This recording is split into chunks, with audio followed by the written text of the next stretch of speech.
How would you like to have a job where you'd make $1 million a year? Most would not hesitate to take it, though some would argue that perhaps the job would be too complicated. But what about taking care of children? Yes, literally, there is a family that offers $1 million a year to anyone who dares to babysit their kids. The funny thing is, there's no one who wants the job. And you want to know why? Well, get ready. The last 6 nannies have disappeared. The problem itself, it's not the children. In fact, this is a very friendly family. The problem comes from decades, centuries ago. In the year 1820, in Scotland, it was passing through one of the bloodiest stages in the history of this region, the Radical War. It was a terrible conflict involving the working class and the oligarchy of the time. In this conflict, most of the workers rebelled against the families that employed them because they demanded better working conditions and a more dignified life. There was much bloodshed at the time. Whole families were killed without showing any mercy. All of Britain was in lawless chaos. A rich family lived in a house in a certain area of Scotland. The father, noticing that there was a witch hunt and trying to be provident, fortified his home with all of his family inside. But the so-called rebels, the insurgents, were too many, and a door and windows blocked with planks were no obstacle to them. It was only a matter of time before they broke down the door and entered the house. The family had taken refuge, together with the employees who remained faithful, in one of the rooms on the upper level using furniture to prevent the rebels from entering. What happened next was one of the most grotesque events in all Scottish history.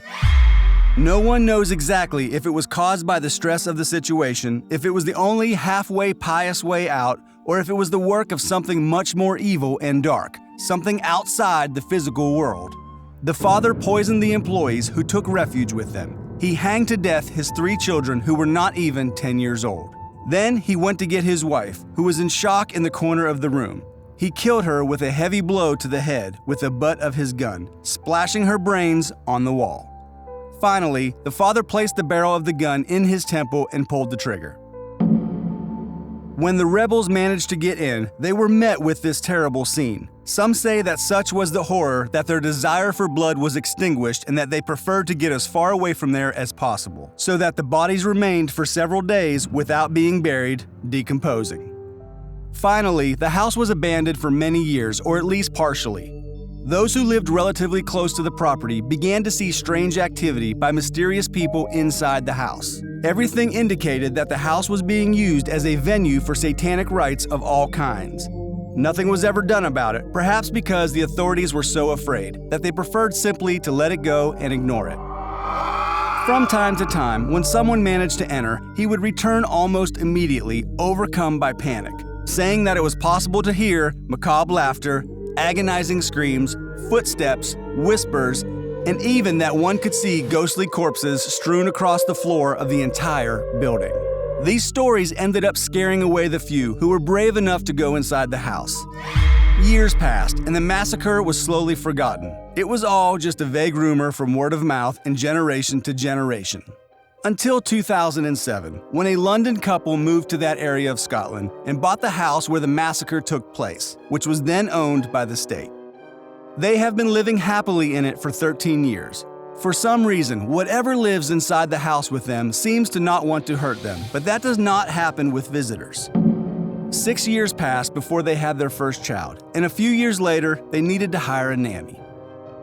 The job was simple: feed him, take him to school, and pick him up again, get him to do his homework, and go to bed early. The only drawback was that the nanny had to stay in the house from Monday to Friday. The first nanny quit after 2 days without explanation. Shortly thereafter, she was found dead in her home, and the case was categorized as a suicide. The second nanny simply disappeared after the 3rd night. No trace of her was ever found anywhere. The case is still classified as a disappearance. The 3rd nanny called the parents in tears midway through the first night of work. When the parents arrived, they found the woman locked in the children's room because a man wanted to kill her. Of course, she left the job immediately. A week later, she was found in her house because of the bad smell reported by the neighbors. She had slit her wrists. The 4th and 5th, they worked for a week, then quit and disappeared without a trace. The sixth left work on the third day. Later, she went completely insane and was committed to a psychiatric facility for schizophrenia. She died a few months later, but the cause was not revealed. Since then, everyone has refused the job, and with good reason.